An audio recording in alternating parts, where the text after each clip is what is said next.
3 days after my birthday, I found a receipt in the trash that made my whole face go cold. I wasn't snooping. I wasn't even looking for anything. It just slid out when I emptied the bin, and for a second, I didn't even understand what I was holding. Then I read the hotel name. Then I saw the amount. Then I saw how it was paid. But back up. He told me he had a work retreat the weekend of my birthday. Management only. Nothing he could skip. I didn't question it. I'd stopped questioning things a long time ago. I knew how he'd react if I made it a thing.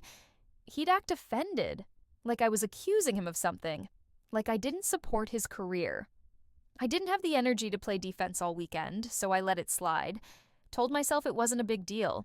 We'd been married 5 years. The kind of marriage that looks fine on paper, no big fights, no cheating, I thought, no financial messes, just quiet tension I'd learned to ignore. He wasn't cruel, but he was cold in small, specific ways. Always just enough to make me second-guess myself, but never enough to call out directly. I let a lot of things go. I was tired. That's the truth of it. He left Friday morning, said they were driving out of town and staying at some lakeside conference center. I watched from the upstairs window as he got into a rideshare with his duffel bag. Not his work bag, his overnight one. I noticed that. Then I told myself it didn't mean anything and went back to making coffee. He didn't text that night. Not even a made it. Saturday came, my birthday, and I spent it alone. My mom mailed me a card with $300 inside. She does it every year, still acts like I'm in high school, but I didn't mind. I'd planned to order Thai and watch a dumb movie. I kept checking my phone, but nothing came through. I didn't hear from him until Sunday afternoon. One text, back around 8.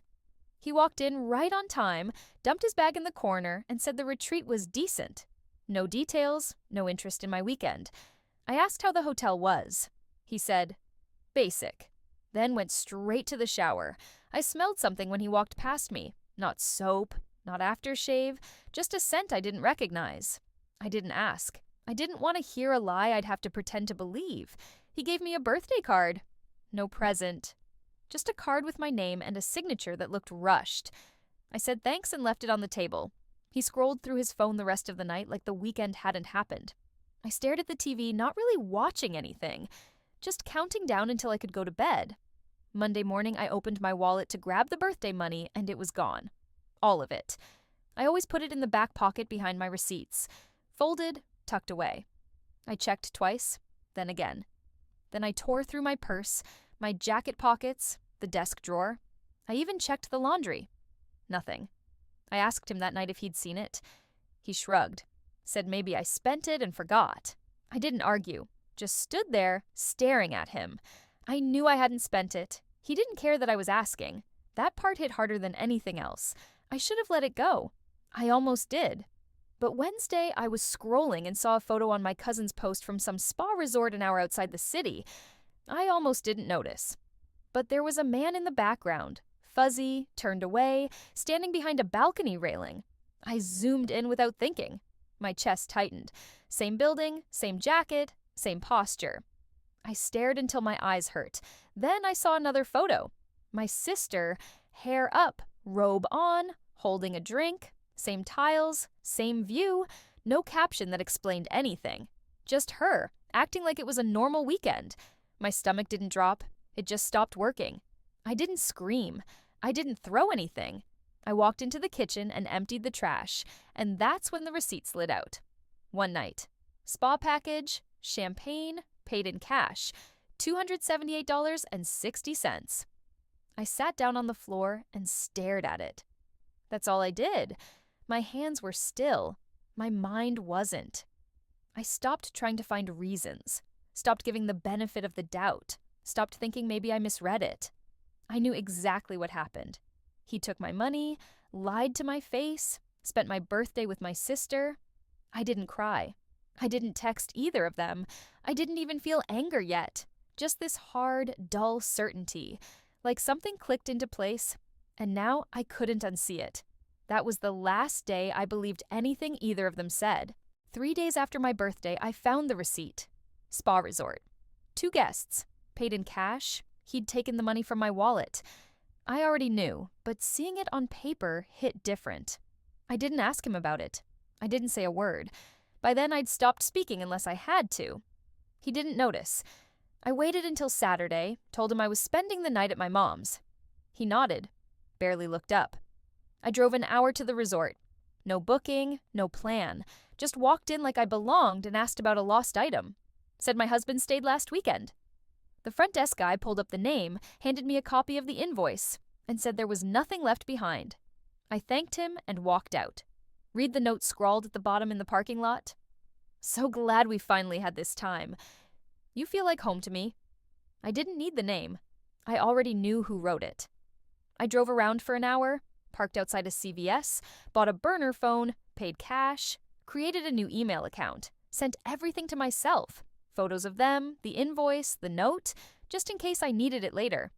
That night, I saw his phone light up. I hadn't planned to check it. I really hadn't. But the name popped up, L. Just an initial. She's been acting weird. You didn't say anything, right? 6 months ago, he mentioned mentoring someone new at work. Said she was nervous in meetings. Trying to help her come out of her shell. Right. I opened his phone. Same passcode. Messages were all there. Long, detailed, consistent. Not a fling. This had history. There were meetups, lunches, hotel names I didn't recognize.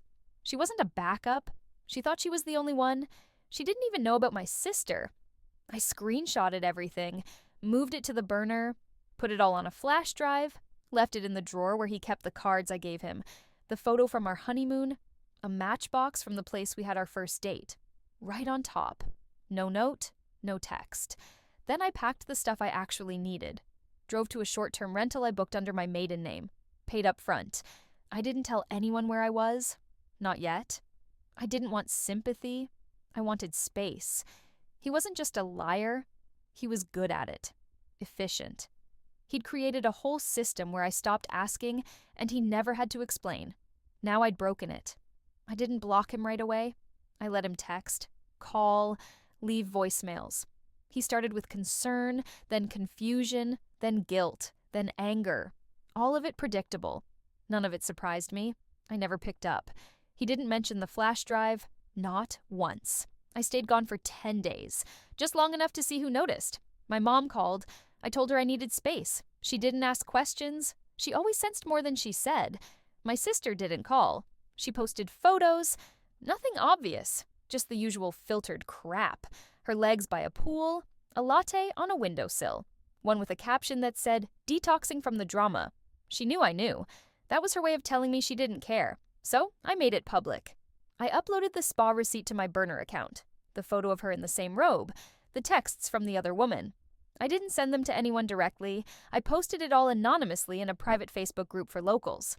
Nothing trashy, no names, just the truth, labeled "What a Real Weekend Retreat Looks Like." The screenshots spread fast. I knew people would figure it out. He's not exactly low profile, my sister even less so. All it took was one mutual friend recognizing her necklace, or his stupid monogrammed gym bag. It was everywhere by morning. I turned my phone off. The fallout didn't come from me. That was the best part. I didn't have to say a word. People asked questions, tagged each other, gossiped. My inbox filled up. Some people pretending they were so sorry, others asking for details. I didn't respond to any of it. He showed up at the rental 2 days later, banged on the door like he still had rights, said my name, then called me babe, then switched to, "Can we just talk?" I stayed on the couch. I listened to every word without moving. After 10 minutes, he gave up. I watched him leave through the peephole. Later that night, I mailed the flash drive to his office. No return name, no note. Just the drive in a padded envelope. I cleaned out our joint account the next morning. It wasn't much. I wasn't trying to hurt him financially, just unsharing anything. I used my half to book a 6-week sublet out of town, somewhere I didn't know anyone. I changed my name back a week later, updated my license, my email, my emergency contact. I didn't feel strong. I just felt done. A month after I left, my sister finally reached out. Just a text. "Are you really going to ruin the whole family over this?" I read it twice, then deleted it. She's not family anymore. Not to me. People assumed I wanted revenge. I didn't. I wanted silence. I wanted my life to stop orbiting people who treated me like furniture. Useful, silent, replaceable. Some people defended him. Some defended her. Some stayed out of it completely. Fine. Let them. I didn't respond. I didn't need to. I ran into one of his friends a few weeks later at a coffee shop. He looked uncomfortable. Said he was sorry, said he never saw it coming. I believed him. Most people didn't. That's how these things work. I just said, yeah, and paid for my drink. I walked out. That was it. Not healed, not better, just sharper, quieter, free in the way no one ever admits they had to earn.